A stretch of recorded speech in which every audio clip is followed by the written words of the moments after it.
Hi, I'm Rose. I'm the creepy countess of creepy culture.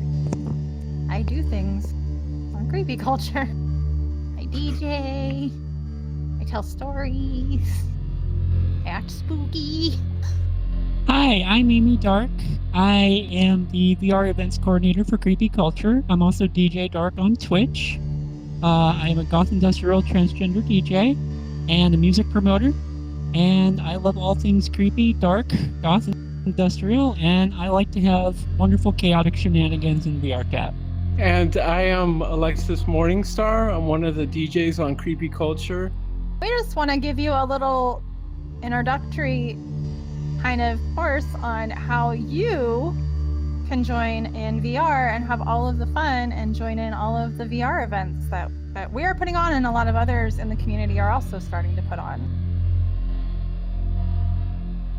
Right, so bare minimum for getting into VRChat and being able to experience the events that we have going on in here. Although it is the bare minimum, which means you won't actually be in VR, you'll still be able to join into the events. And all you need is a computer with a decent enough graphics card. It doesn't have anything crazy. You can actually join with something as low as like a 1070 or even an RX 480 on the AMD side. And then, of course, you need a computer. So either desktop, laptop. I think through PC emulation on the Mac, people can get in. Some people have done it that way. Yeah.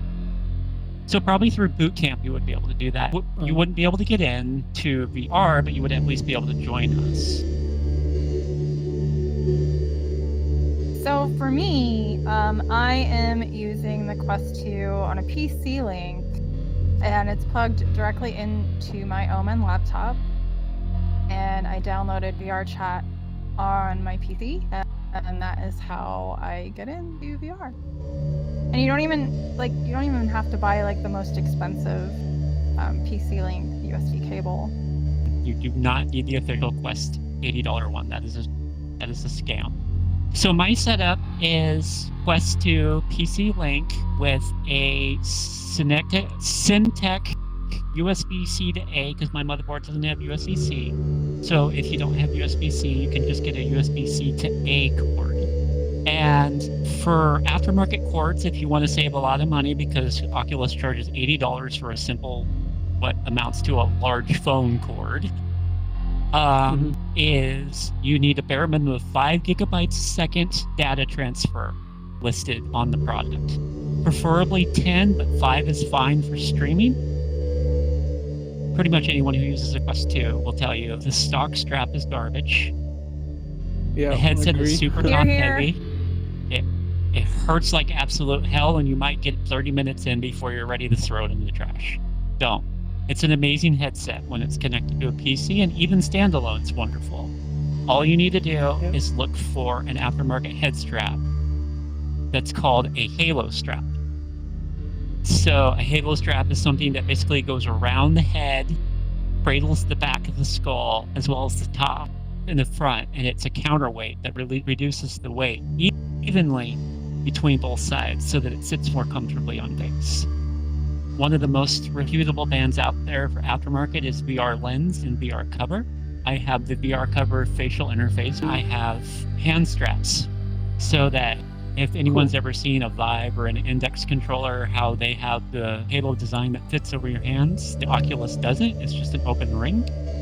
But with the grips, you can just let go, and it's great for when you're watching movies or whatever and don't want to literally just sit here and death grip something for 2 hours straight.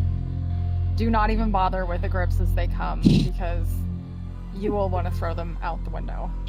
Get rechargeable batteries that are at least 1.5 volt batteries, because these things, although they last a long time, as long as though they last a long time, you sure as hell don't want to be buying AA's constant. Important thing I think to bring up is the Oculus headsets, the Quest 2, have inside-out tracking, which means they have camera on the headset. And you need pretty good lighting, right? So you need to be in a pretty good lit environment. So another one of the setups like that I have and that I've been using is the Valve Index. if you have a PC that has like a 2060 card or above, it works pretty good. It comes with touch controllers, the headset, and 2 base stations right now. You can add 2 additional base stations, so basically you have all corners of the room covered, and that one does work good in low lighting. I have on that one, I'm using the Vive 3.0 trackers, so using 2 trackers on each foot and 1 on the waist, and with the controllers on the hand and the VR headset, that gives you full body tracking. So like if you do go to a club and you want to get that full dance experience, you can do that through full body tracking that way. Some avatars have a little blue mark on them, which is the blue mark the one that's only PD link? And then Yeah, it's got the green, so it the can ones be that are seen in blue are Quest. PC. Right, you got it. Yeah, so if you see the little blue circle, that's PC avatar, and green is Oculus only. And that applies to the Correct. worlds And then- too, right? And then there's some that have both, which means the game will detect who is trying to view your avatar. So like if I walk into the room and I'm not PC linked and you're wearing a Quest PC compatible, it'll pull your Quest version, and I'll see your Quest version, and everyone else who's PC linked will see the PC version. So you'll never know. They'll see what they're supposed to see. Yeah, we're mainly interested here in the event spaces, like getting the club experiences. So like, you definitely want to have a PC link. You don't want to just go in with like a little bit of bad Oculus news on headset. that front, unfortunately. If you want to be seen while you're in there and not hidden by the wall, you need to make sure your avatar is media ready. A lot of people will just hide you automatically in a crowded club world, and then just, what's the point of being yourself if nobody sees you? You see a gray robot float around, right? So anyway, so there's several others. Very poor. There's poor, which my avatar is a representation of very, and it doesn't mean quality. It means there's a lot going on with this. It has custom shape. It has special effects. It has, tons of different texture. And then there's poor. Typically can't really tell the difference. Mediums are still really good. And then you have good and excellent. Typically the Quest ones, if you want to use them in a club, you're aiming for medium or above. There's VRChat Quest. There's VRChat PC. VRChat PC has been out since I think 2018, 2017. And it's straight up PC only. Before Quest came out, it was, whatever the headsets were at the time. Then when Quest came out, they wanted to make it Quest compatible because, of course, why would you not want in the market? Money. So this version, it's basically, so PC, you can see things like dynamic shadows, which means like you're in a world, and shadows will respond like they would. Dynamic lighting, which is like if there's a candle here and you're in a PC world and it's dark, that candle will give off a glow like it would in real life. Things like this countertop and stuff. You wouldn't be able to see things like that in the Quest version because they don't support what's called custom shape. So you're getting a more baseline flat experience, which it's still good because for the first month or so, I was standalone and I still had a good time. A lot of great worlds, a lot of good developers out there making worlds. The problem is that the club worlds, including the Quest only ones, Quest standalones cannot see streams. So any Quest club is just literally playing music from a set playlist. So a lot of times you'll go up to a DJ booth in there just if you want to check it out, and it would just be a playlist. The club only worlds that are PC will have like an ability where you can type in a URL or a Twitch URL. Those are absolutely 100% not supported in Quest.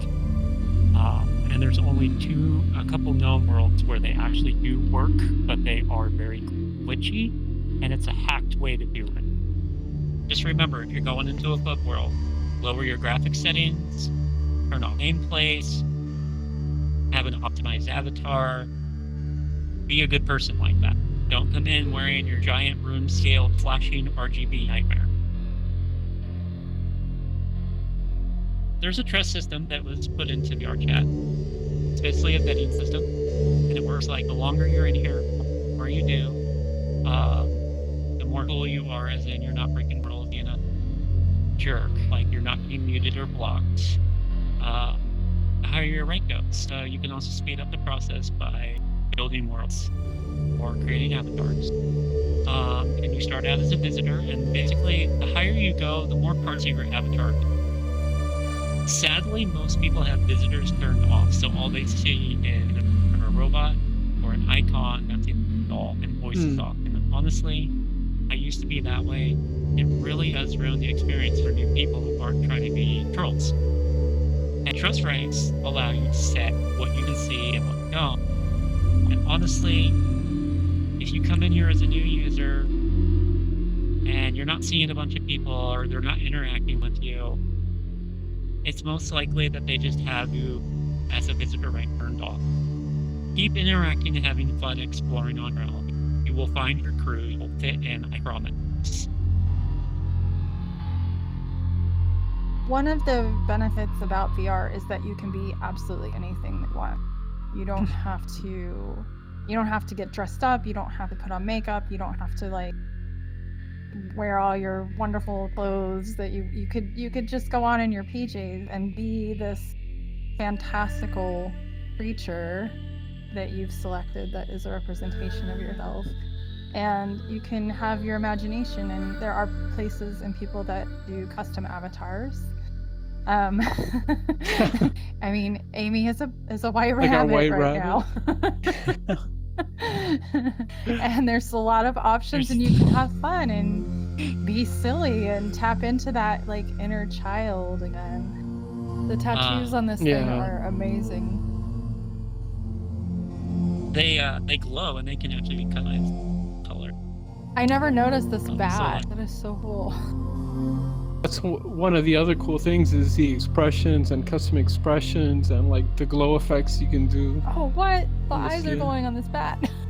For the LGBTQIA plus QS community out there, especially those with gender dysphoria, transgender folks itself, this is the most confirming thing you could ever feel in your life about having to have surgery. It's wonderful for your mental health. I mean, it really is, especially during this, global situation. Yeah, totally. And it's very hard to explain to people who haven't been inside of VR what the VR experience actually is. It's so much more than what you can see from a 2D viewing of it. Once you get into it, it is an immersive world. You are immersed in an experience, and you can talk to people face to face. We had a conversation with someone in the UK, and it just dawned on me today, oh my god, we just met this person. That happened, and I totally blanked on it because I had just popped in because I was making dinner, and I just popped in to say hi. And after the fact, I was like, oh my god, we totally just talked to this person. That's the thing that's the hardest thing to communicate to people who are a little trepidatious or intimidated about entering VR, is that it is this whole experience, and it's not limited by distance or variants of a virus that we're not going to talk about, or any of these things. Yeah. Or even physics. Across the ocean. Physics. You can jump. Yeah. When you're in VR, be aware of your physical being as well, and don't forget to listen to your body. And if you need to take a break, then by all means, but make sure that you don't just slump in the middle of a floor. That's bad form. So try to either go to a home base and then leave, or and then slip your headset off and go take 5 minutes. But listen to your body, because it's very easy to forget that you're actually a physical being in an outside world from VR. And if you end up in there too long, you can definitely get VR sickness. It's a real thing. You can dehydrate yourself by not drinking enough water if you're dancing for hours and partying. So listen to your physical body, and don't forget that you are also a physical person outside of the VR space. So we have on Wednesday nights we do Creepy Culture, which is Rose and myself DJing kind of in real life. Aimee's hosting in VR and doing the lighting. And we interact with the audience through a cam there too that's in VR. And we're also working on a Sunday, like more in the afternoon, 3 p.m. Pacific time, about 3 hours. And that's completely in VR. So we're all in there. Rose is in there. Oh no. Oh no. Thank you, everybody, for being here with us tonight. Hope you're having a good time. Thank you so much.